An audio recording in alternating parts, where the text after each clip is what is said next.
আমাদের আহ্বানে সাড়া দেওয়ার জন্য প্রিয় বন্ধুগণ, আমাদের জাহিদ হাসান তার শুরুর যে বক্তব্যে আমাদের প্রাথমিক কথা তিনি উল্লেখ করেছেন। আমি আলোচনা দীর্ঘায়িত না করে আমাদের যে ছয়টি প্রস্তাবনার আলোকে আমাদের যে ইস্তেহারগুলো সেটা আমরা তুলে ধরব। প্রিয় বন্ধুগণ, জমিদারি প্রথা বিলুপ্তির জন্য ঢাকা বিশ্ববিদ্যালয়, 47-এর পার্টিশনে অবদান রাখা, 52-এর ভাষা আন্দোলন, 60-এর দশকের সামরিক স্বৈরাচার বিরোধী আন্দোলন, 71-এর মহান মুক্তিযুদ্ধ, 90-এর গণ অভ্যুত্থান, কোটা সংস্কার আন্দোলন এবং 24-এর ছাত্র জনতা জুলাই গণ অভ্যুত্থানের নেতৃত্বে দেয় এই ঢাকা বিশ্ববিদ্যালয়। বাংলাদেশের সৃষ্টি সূতিকাগার এই ঢাকা বিশ্ববিদ্যালয়। গত 34 বছর, বিশেষত গত 17 বছর ঢাকা বিশ্ববিদ্যালয়ের শিক্ষার্থীর অধিকার থেকে তাদেরকে বঞ্চিত করা হয়। ঢাকা বিশ্ববিদ্যালয়কে কেউ বানিয়েছে ক্যান্টনমেন্ট, কেউ বানিয়েছে কনসেন্ট্রেশন ক্যাম্প, জুলুম নির্যাতনের ঘাঁটি বানানো হয়েছে এই ঢাকা বিশ্ববিদ্যালয়কে, বাংলাদেশের আপামর জনগণের এই ঢাকা বিশ্ববিদ্যালয়কে। শিক্ষার্থীদের গণতান্ত্রিক অধিকার নিশ্চিত করতে চাই আমরা এই ডাকসুর মধ্য দিয়ে। যারা ক্ষমতাসীনদের চোখে চোখ রেখে কথা বলতে দ্বিধা করবে না, যারা শিক্ষার্থীদের স্বাধীনতা, মর্যাদা ও অধিকার সমুন্নত রাখবেন, বিশ্ববিদ্যালয় ও রাষ্ট্রের বৈষম্য, স্বৈরতন্ত্রকে তারা বরদাস্ত করবে না। সেই লক্ষ্যে আমরা বৈষম্য বিরোধী শিক্ষার্থী সংসদ নামে আমাদের ডাকসু প্যানেল ঘোষণা করছি। আমাদের বিস্তারিত ইশতেহার আমরা এখনই ঘোষণা করব। ঢাকা বিশ্ববিদ্যালয়ের একাডেমিক মান উন্নয়ন পূর্বক একটি গবেষণা ভিত্তিক বিশ্ববিদ্যালয়ে পরিণতকরণ এবং এর রাজনৈতিক স্বাধীনতা হবে আমাদের 1 নম্বর অগ্রাধিকার। পাশাপাশি বিশ্ববিদ্যালয় শিক্ষার্থীদের একমাত্র পরিচয় হবে সেই স্টুডেন্ট। ধর্ম, বর্ণ, জাতির সাপেক্ষে কাউকে বৈষম্য করা হবে না, মর্যাদা ক্ষুণ্ণ করা হবে না। মর্যাদা ক্ষুণ্ণ করা, বৈষম্য করার সেই সুযোগ আমরা তৈরি করব না, হতে দিব না। ছাত্র সংসদ নির্বাচনের অভাবে রাজনীতি হয়ে দাঁড়িয়েছে পরিবারতান্ত্রিক এবং ক্যাডার ভিত্তিক। তাই প্রতি বছর ডাকসু নির্বাচন আয়োজন আমাদের অন্যতম এজেন্ডা, অন্যতম কমিটমেন্ট। প্রিয় সাংবাদিক বন্ধুগণ, প্রিয় দেশবাসী, প্রিয় ঢাকা বিশ্ববিদ্যালয়ের শিক্ষার্থীবৃন্দু, আমরা বলেছি আমাদের 6 দফা প্রস্তাবনা। প্রথম যে প্রস্তাব সেটা রাজনৈতিক প্রস্তাবনা। আমরা সেগুলো ধাপে ধাপে উল্লেখ করতেছি। প্রথমত, একাডেমিক ক্যালেন্ডারে নিয়মিত ডাকসু নির্বাচন নিশ্চিত করা হবে। বিশ্ববিদ্যালয় জাতীয় রাজনীতির মহড়া, অস্ত্রের ঝনঝনানি এবং ক্যাডার ভিত্তিক রাজনীতির অবসান ঘটিয়ে জীবন, কর্ম, জ্ঞান, দক্ষতা ও সেবাভিত্তিক নাগরিক তৈরি করার লক্ষ্যে শিক্ষার্থীদের প্রস্তুত করা হবে। হল এবং একাডেমিক অঙ্গনে দলীয় রাজনৈতিক কাঠামো বন্ধ করা হবে। জুলাই গণ অভ্যুত্থান সহ বিগত ফ্যাসিবাদী আমলে শিক্ষার্থীদের নির্যাতন, নিপীড়ন ও জুলুমের সাথে জড়িতদের বিচারের আওতায় আনা হবে। 47-এর পাকিস্তান আন্দোলন, 71 মহান মুক্তিযুদ্ধ, 90-এর গণ অভ্যুত্থান ও 24শে জুলাই বিপ্লবে ঢাকা বিশ্ববিদ্যালয়ের সংগ্রামী ভূমিকার গণতান্ত্রিক আকাঙ্ক্ষাকে অক্ষুণ্ণ রাখা হবে। বিশ্ববিদ্যালয়ের ফ্যাসিবাদ বিরোধী ও গণতান্ত্রিক আন্দোলন সংগ্রামের ঐতিহ্য ও ধারাবাহিকতা রক্ষা করা হবে। স্বৈরাচার, ফ্যাসিবাদ, আগ্রাসন ও আধিপত্যবাদ বিরোধী ধারা বজায় রাখা হবে। প্রিয় বন্ধুগণ, আমাদের দ্বিতীয় যে প্রস্তাবনা একাডেমিক ও প্রশাসনিক কেন্দ্রিক। 73-এর অধ্যাদেশের সাহিত্য শাসনকে অর্থবহ করার লক্ষ্যে গণতান্ত্রিক সংস্কার করা হবে। বিশ্ববিদ্যালয়ের প্রশাসনিক স্বৈরতন্ত্র অবসানের লক্ষ্যে ভিসি, প্রভিসি, প্রভোস্ট সহ প্রশাসনিক সকল পদগুলোতে নিয়োগের সুস্পষ্ট নীতিমালা প্রণয়ন করা হবে। ওয়ান স্টপ সলিউশনের কথা বলতেছি আমরা। একটি অ্যাপস বানানো হবে যার মাধ্যমে শিক্ষার্থীরা রেজিস্ট্রার ভবনের যে দৌরত্ব ও সিন্ডিকেট, সেই সিন্ডিকেট বন্ধ করে বিশ্ববিদ্যালয়ের সার্বিক সেবা তারা গ্রহণ করবে। ভর্তি প্রক্রিয়া থেকে শুরু করে পরীক্ষার রেজাল্ট, অ্যাডমিট উত্তোলন, বেতন পরিশোধ এই অ্যাপসের মধ্য দিয়ে করা যাবে। এভাবে রেজিস্ট্রার বিল্ডিং ও অ্যাডমিনিস্ট্রেটিভের অধিকাংশ কাজ পেপারলেস করা যাবে। প্রিয় বন্ধুগণ, আমরা বলেছি লার্নিং ম্যানেজমেন্ট সিস্টেমের পরিধি বৃদ্ধি করব আমরা। এর মাধ্যমে শিক্ষকরা স্টুডেন্টের যে ডিরেকশন দিতে পারবেন, শিক্ষার্থীরাও শিক্ষকদের থেকে কোর্স সম্পর্কিত প্রয়োজনীয় প্রশ্ন জিজ্ঞাসা থেকে শুরু করে রেফারেন্স বই, আর্টিকেল অনুসন্ধান, অ্যাসাইনমেন্ট জমা, যাবতীয় কার্যক্রম সম্পন্ন করতে পারবেন, কোর্স সংক্রান্ত প্রশ্ন করতে পারবে। আধুনিক ক্লাসরুম ও পাঠদানের জন্য ক্লাসে ডিজিটাল উপকরণ নিশ্চিত করা হবে। ল্যাব ফ্যাসিলিটির আধুনিকায়ন করা হবে। আবাসিক হলের ল্যাবগুলোকে সচল রাখবো আমরা। টিচার্স ইভ্যালুয়েশন এবং সেমিস্টার পরবর্তী শিক্ষার্থীদের ফিডব্যাক নেওয়ার ব্যবস্থা করা হবে। শিক্ষার্থীরা যেন শিক্ষকদের পাঠদানের মানের মূল্যায়ন করতে পারবে সেই ব্যবস্থা আমরা এস্টাবলিশ করব। 10 তলা বিশিষ্ট একটি স্বতন্ত্র স্টাডি স্পেস নির্মাণ করা হবে, যেখানে নিরবিচ্ছিন্নভাবে চাকরির প্রস্তুতিমূলক পড়াশোনা করা যাবে, যেখানে সাধারণ শিক্ষার্থীদের ব্যবহারের জন্য উচ্চগতি সম্পন্ন ইন্টারনেট সুবিধাও থাকবে। বিশ্ববিদ্যালয় যোগ্যতা সম্পন্ন শিক্ষক নিয়োগ নিশ্চিতে শিক্ষকদের নিয়োগদান প্রক্রিয়া যুগ উপযোগী করা হবে। নিয়োগ প্রক্রিয়া হবে দলীয় ও রাজনৈতিক প্রভাব মুক্ত। শিক্ষকদের ডেমো ক্লাসের মাধ্যমে শিক্ষার্থীদের মতামতের ভিত্তিতে তাদের চাকরি স্থায়ীকরণ করা হবে। ক্রেডিট ট্রান্সফারের কথা বলতেছি আমরা। ঢাকা বিশ্ববিদ্যালয়ের শিক্ষার্থীদের ক্রেডিট ট্রান্সফার করে বিশ্বের যে কোনো আন্তর্জাতিক মানের বিশ্ববিদ্যালয়ে যাতে ভর্তি হতে পারে তার জন্য বিশ্ববিদ্যালয় প্রশাসনের সাথে বিভিন্ন বিশ্ববিদ্যালয়ের মধ্যে চুক্তি করা হবে। বিদেশি বিশ্ববিদ্যালয়ের সাথে MOU এর মাধ্যমে যৌথ ডিগ্রি প্রোগ্রাম, এক্সচেঞ্জ প্রোগ্রাম ও স্কলারশিপের ব্যবস্থা করা হবে। ডিপার্টমেন্ট এবং রিসার্চ সেন্টারের ওয়েবসাইটে শিক্ষকদের রিসার্চের আউটপুট রেগুলার প্রকাশ করে প্রয়োজনীয় ব্যবস্থা গ্রহণ করব। ঢাকা বিশ্ববিদ্যালয়ের পৃষ্ঠপোষকতায় বাংলাদেশে আন্তর্জাতিক সম্মেলন আয়োজন করব এবং আন্তর্জাতিক সেমিনারে শিক্ষার্থীদের গবেষণাপত্র প্রকাশে আমরা কাজ করব। অনুষদ ভিত্তিক সম্পূর্ণ পূর্ণকালীন PhD প্রোগ্রাম চালু করা হবে। দেশি বিদেশি গবেষণা প্রতিষ্ঠানের কোলাবোরেশন বৃদ্ধি করতে আমরা কাজ করব। ইবুক ও আন্তর্জাতিক গবেষণা জার্নালে সুলভ অ্যাক্সেস আমরা নিশ্চিত করব। ক্যাম্পাসের নিরাপত্তা নিশ্চিতে বিশ্ববিদ্যালয়ের সকল রাস্তা ও হলের সম্মুখভাগ আলো এবং CCTVর আওতায় নিয়ে আসা হবে।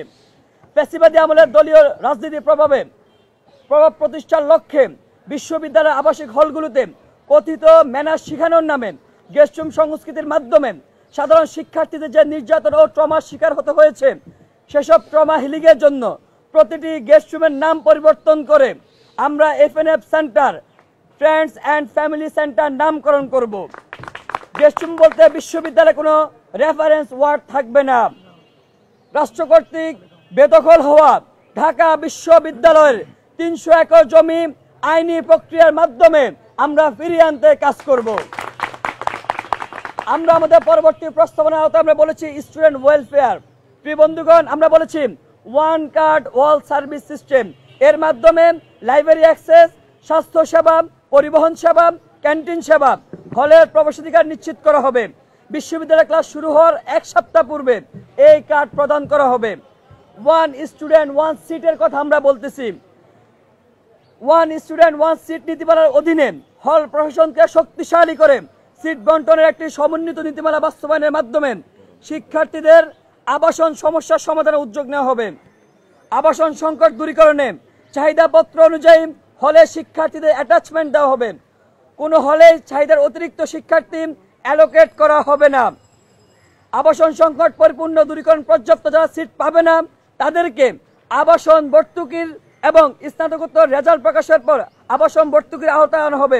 প্রথম বর্ষের ক্লাস শুরুর 1 সপ্তাহ আগে সিট নিশ্চিত করব আমরা এবং স্নাতকোত্তর রেজাল্ট প্রকাশের 1 সপ্তাহ পরে সিট ছেড়ে দিতে হবে।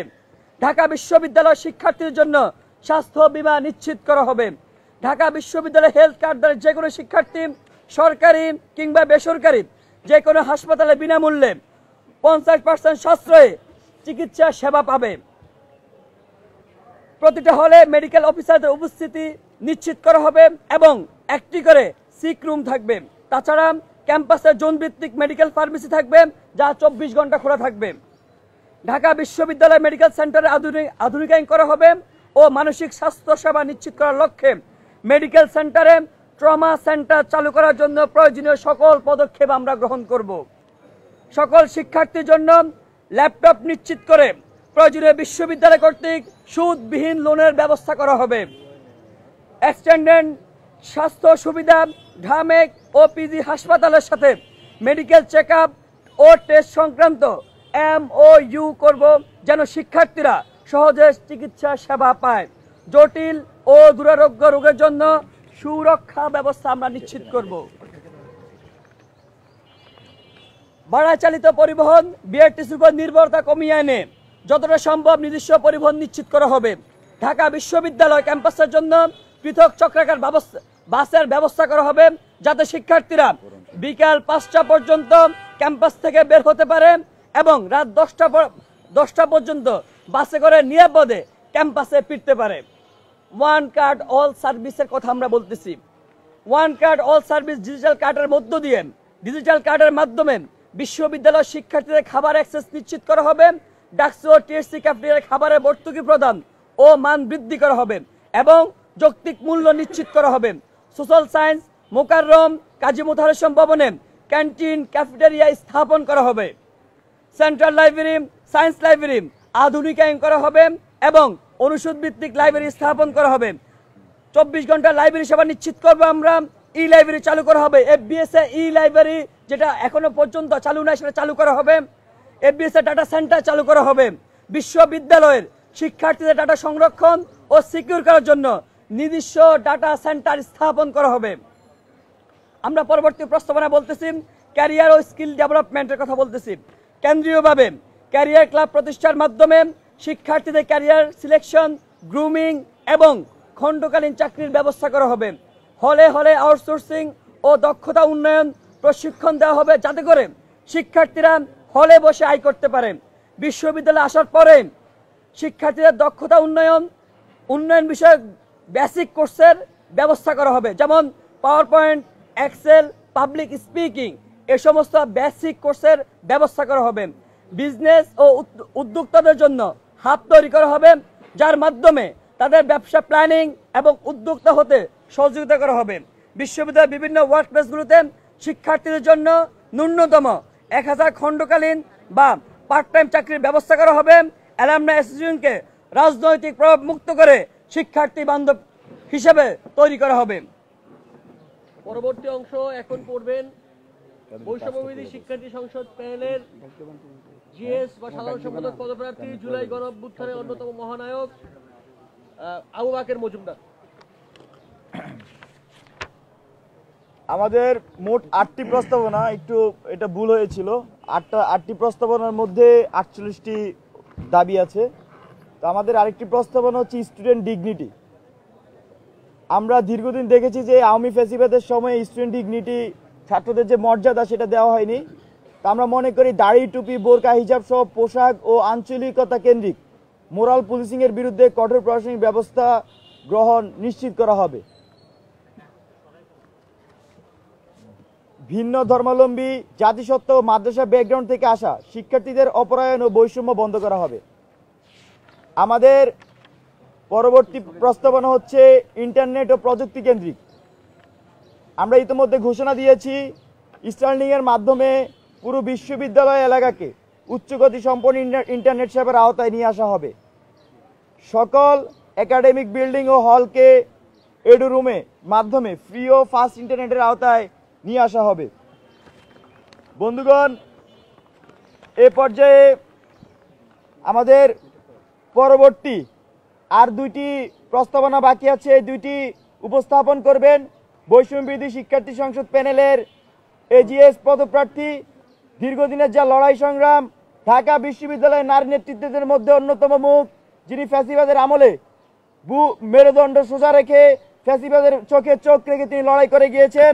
তিনি আমাদের প্যানেলের এজিএস পদপ্রার্থী আশরাফা খাতুন। আসসালামু আলাইকুম। আমাদের পরবর্তী প্রস্তাবনা আছে কালচারাল ও স্পোর্টস। আপনারা জানেন ঢাকা বিশ্ববিদ্যালয় একসময় ছিল আমাদের সংস্কৃতির একটা আখড়া। বাংলাদেশের পুরো সংস্কৃতি নিয়ন্ত্রিত হতো এই জায়গা থেকে, কিন্তু পরবর্তীতে আমরা দেখেছি যে এই বঙ্গদেশীয় সংস্কৃতি চর্চা না করে বিভিন্নভাবে আরোপিত বিভিন্ন সংস্কৃতি এই বিশ্ববিদ্যালয়ে চর্চা করা হয়েছে। আমাদের যে দেশীয় যে খেলাধুলা, ইভেন আমাদের যে খেলাধুলাগুলো এখনো চালু আছে, সেই খেলাধুলার যে মান সেটা বিশ্বমানের না, এবং এখানে যে ইকুইপমেন্টগুলো আছে সেগুলো মানে ধর্তব্যের ভিতরে পড়ে না। আমরা আমাদের প্রস্তাবনার প্রথমেই রাখছি ঢাকা বিশ্ববিদ্যালয়ের শতবর্ষের ইতিহাস সংরক্ষণের লক্ষ্যে মিউজিয়াম এবং কালচারাল সেন্টার তৈরি করা।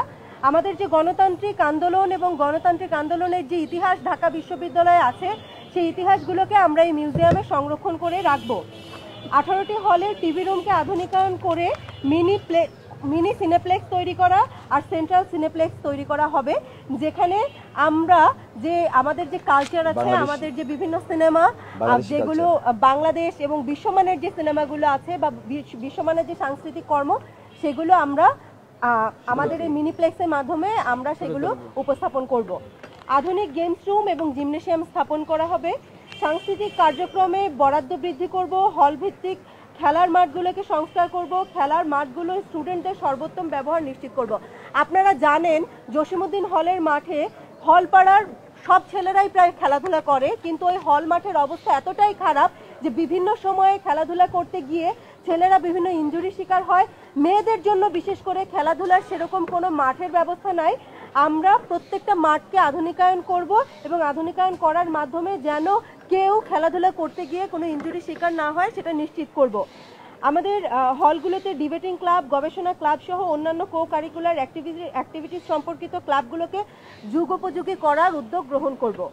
টিএসসি ভিত্তিক ক্লাবগুলো কোনো রাজনৈতিক দলের অধীনে থাকবে না। নির্বাচনের মাধ্যমে সভাপতি ও সেক্রেটারি নিয়োগ করা হবে। আপনারা জানেন দীর্ঘদিন যাবৎ টিএসসির ক্লাবগুলো রাজনৈতিক ছত্রছায়ায় থেকে তাদের যে বয়ান, সেই বয়ান প্রতিষ্ঠা করেছে। 24 পরবর্তী বাংলাদেশে টিএসসির যে ক্লাবগুলো আছে সেখানে যেন সংস্কৃতি চর্চা থেকে শুরু করে গবেষণা ভিত্তিক যে কাজগুলো হয় বা বিভিন্ন ফটোগ্রাফিক সোসাইটি বা কালচারাল সোসাইটি যেটাই আছে সবগুলো রাজনৈতিক প্রভাবমুক্ত হবে এবং তাদের যে নিজস্বতা সেটা বজায় থাকবে। একই সাথে সাথে নির্বাচনের মাধ্যমে যেন সভাপতি, সাধারণ সম্পাদক নির্বাচিত হয় সেটা নিশ্চিত করা হবে। পরবর্তী আমাদের যে প্রস্তাবনা সেটা নারী শিক্ষার্থীদের সম্পর্কিত। আপনারা জানেন ঢাকা বিশ্ববিদ্যালয়ে 46% বেশি নারী শিক্ষার্থী রয়েছে, কিন্তু তাদের জন্য যেমন আবাসন সংকট রয়েছে, আমরা দেখেছি তাদের মাত্র 5টা হল। সেই সাথে সাথে বিশ্ববিদ্যালয়ের যে ক্যাম্পাস, বিশ্ববিদ্যালয় ক্যাম্পাসের যে কমন স্পেসগুলো আছে সেখানে নারীদের জন্য পর্যাপ্ত নিরাপত্তার ব্যবস্থা নাই। একই সাথে সাথে বিভিন্ন হলগুলোতে নানা ধরনের অনিয়ম চালু আছে, যেগুলো আমরা ছাত্র যে হলগুলো আছে সেখানে দেখতে পাই না। ছাত্রী হলের এই অনিয়মের বিরুদ্ধে আমি দীর্ঘদিনের লড়াই করেছি। 2022 সাল থেকে শুরু করে বিভিন্নভাবে বিশ্ববিদ্যালয় প্রশাসনকে কনভিন্স করার চেষ্টা করেছি যে আসলেই ছাত্রী হলগুলোতে যে অনিয়ম আছে সেগুলো সংস্কার করা প্রয়োজন। আজকে আমাদের যে প্রস্তাবনাগুলো আছে, আমাদের যে দফাগুলো, তার মাধ্যমে যে নারী হলগুলোতে বৈষম্য চলে আসছে সেগুলো নিরসনের প্রতিটা পদক্ষেপ আমরা গ্রহণ করার জন্য যে প্রস্তাবনা প্রয়োজন সেগুলো উপস্থাপন করেছি এখানে। আমাদের প্রথম প্রস্তাবনা হলো নারী হলগুলোতে স্পোর্টস ফ্যাসিলিটিস বৃদ্ধি করা, আধুনিক ইনডোর গেম ও জিমনেশিয়াম প্রতিস্থাপন করা। বিশ্ববিদ্যালয় মেডিকেল সেন্টারের জন্য 3টি অ্যাম্বুলেন্সের ব্যবস্থা করা হবে, যাতে যে কোনো হলে কোনো শিক্ষার্থী অসুস্থ হলে তাৎক্ষণিক রেসপন্স করা যায়। বিশেষ করে কুয়েত মৈত্রী হল, বঙ্গমাতা হল এবং সমাজ কল্যাণ যে ইনস্টিটিউট আছে সেখান থেকে যাতায়াত ব্যবস্থা আপনারা জানেন খুবই বন্ধুর। এই জায়গায় আসতে অনেকটা হ্যাপা হতে হয় এবং আমাদের যে মেডিকেল সেন্টারের যে অ্যাম্বুলেন্স আছে তার সার্ভিস এতটা বাজে এবং সেই সার্ভিস পেতে তাদেরকে কল দিয়ে দিয়ে সার্ভিস পাওয়া যায় না। এই কিছুদিন আগের কথা, বঙ্গমাতা হলে একটা মেয়ে অসুস্থ হয়ে যায় এবং অ্যাম্বুলেন্স সেবা দ্রুত না পাওয়ার কারণে কিন্তু তার মৃত্যু ঘটে। আমরা চাই না আর কোনো অনাকাঙ্ক্ষিত মৃত্যু বা অনাকাঙ্ক্ষিত অসুস্থতা ঘটুক, এই জন্য ওই এলাকায় আমরা অ্যাম্বুলেন্স 3টি 24 ঘন্টা যেন অ্যাম্বুলেন্স সার্ভিস থাকে সেটা নিশ্চিত করব। বিশ্ববিদ্যালয় টিএসসি, সেন্ট্রাল মসজিদ সহ অন্যান্য জায়গায় মেয়েদের নামাজের স্থান প্রসারিত করা হবে। আপনারা জানেন আমাদের যে সেন্ট্রাল মসজিদ আছে সেই সেন্ট্রাল মসজিদের যে নামাজের স্থান মেয়েদের জন্য সেটা খুবই সংকুচিত। সেখানে মানে স্যাঁতস্যাঁতে অবস্থা, নামাজের যে কার্পেট নাই ওখানে, ইভেন হচ্ছে আলো বাতাসও খুব পর্যাপ্ত পরিমাণে নাই। আমরা সম্প্রসারণের মাধ্যমে আমরা এই নামাজের স্থানটা সম্প্রসারিত করব এবং টিএসসিতে যে নামাজের স্থান আছে সেখানে সুবিধাগুলো নিশ্চিত করব। অনাবাসিক মেয়েদের, নারী শিক্ষার্থীদের, অনাবাসিক যে নারীরা আছে তাদের হলে প্রবেশাধিকার নিশ্চিত করব আমরা। অনাবাসিক নারীরা কিন্তু এখনো আমাদের ছাত্রী হলগুলোতে প্রবেশ করতে পারে না, যার কারণে ছাত্রী হলগুলোতে ডিবেটিং ক্লাব সহ অন্যান্য ক্লাবের যে সাংস্কৃতিক অনুষ্ঠান বা অন্যান্য যে সেবা সেটা তারা পান না।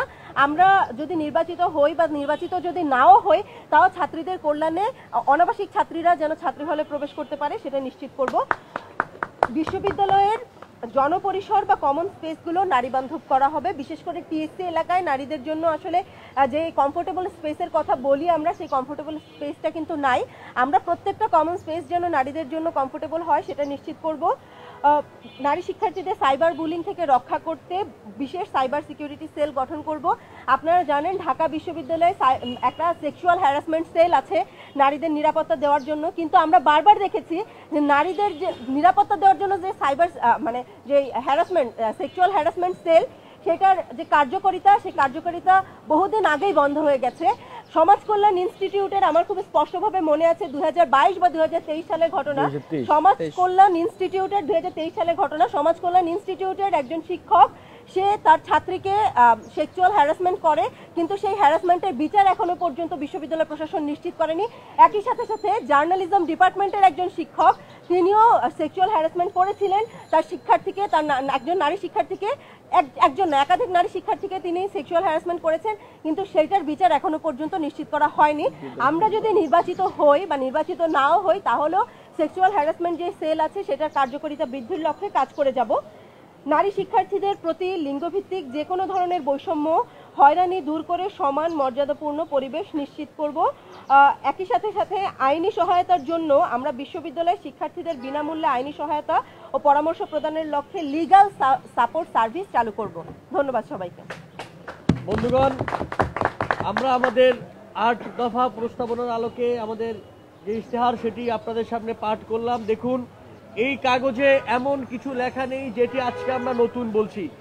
এই কাগজে যা কিছু লেখা আছে তা নিয়ে বিগত 6 বছর ধরে আমরা বিশ্ববিদ্যালয় ক্যাম্পাসে লড়াই করে আসছি। সুতরাং আমি ঢাকা বিশ্ববিদ্যালয়ের শিক্ষার্থীদের প্রতি আহ্বান জানাবো যে বিগত সময়ে কারা এই বিশ্ববিদ্যালয়কে শান্তি, সুষ্ঠু, শিক্ষার পরিবেশ সম্পন্ন, গবেষণা ভিত্তিক বিশ্ববিদ্যালয় তৈরি করবার জন্য লড়াই করেছে, আপনারা সেই সকল মানুষদেরকেই ভোটের ব্যালটে খুঁজে নেবেন বলে আমরা আশা করি। বন্ধুগণ, আমি কোনো স্বপ্নের কথা বলছি না, আমরা যে লড়াই করে এসেছি সেই লড়াইয়ের কথাই বলছি, সেই স্বপ্নের কথাই বলছি। যদি বৈষম্য বিরোধী শিক্ষার্থী সংসদ প্যানেল নির্বাচিত হয় কিংবা না হয়, যাই হয় না কেন, আমাদের এই লড়াই চলমান থাকবে। আমরা আজকের এই ইশতেহারে যেই কথা বলছি সেটি শুধুমাত্র নির্বাচিত হওয়ার জন্য বলছি না, আমরা আমাদের স্বপ্নের কথা বলছি। সুতরাং আমরা আমাদের এই স্বপ্নের পথযাত্রা থামিয়ে দিব না শুধুমাত্র একটি নির্বাচনে জয় কিংবা পরাজয়ের মাধ্যমে। আমরা আমাদের এই লড়াই, আমাদের এই সংগ্রাম বিশ্ববিদ্যালয়ে যতদিন আমরা আছি ততদিন পর্যন্ত চালিয়ে নেব ইনশাআল্লাহ।